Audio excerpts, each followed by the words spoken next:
Next, we're going to start talking about fractions and mixed numbers. Hang in there. I know this is not going to be your favorite topic, but we do need to get a working knowledge of fractions because we use fractions so much in algebra. So let's talk about the different parts of a fraction. The numerator is the top number. In this number example I've got, it would be the number 3. Right here is our numerator. The denominator is the bottom number. In this example, it's the number 4 right here. So the numerator is the top, denominator is the bottom. Remember that fractions are also division problems, so this is also 3 divided by 4.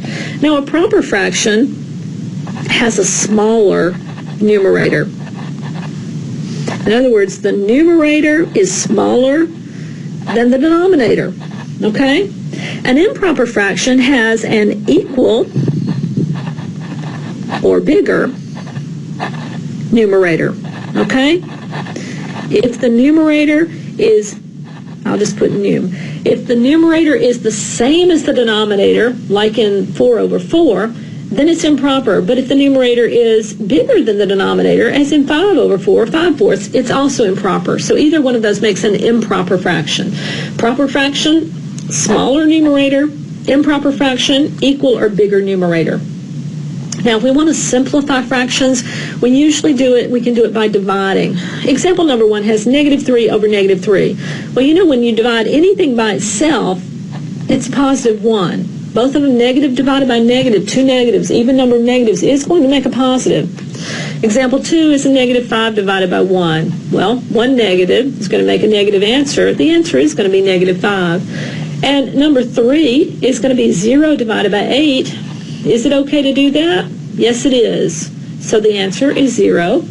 And number 4 is 5 divided by 0. Is this okay? Well, the answer would be no, this is not okay. Remember, you're putting the letter O next to the 0 and you're forming the word okay or no. If you form the word no, this is undefined. Now we want to look at some mixed numbers, which are whole numbers with fractions, and we want to change them into improper fractions because we have to do that in order to do some of the algebra we're going to do.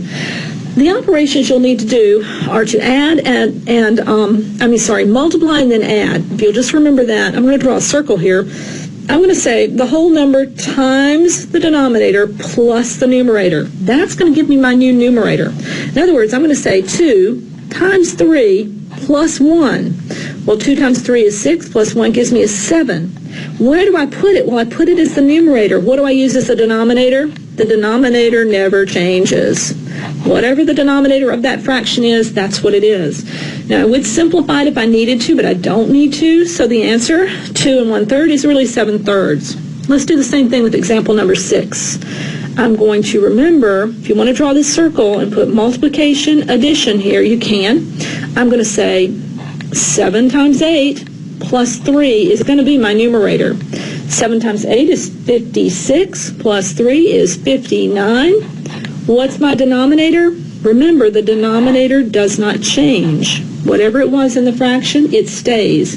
59 over 8 is my converted fraction, improper fraction.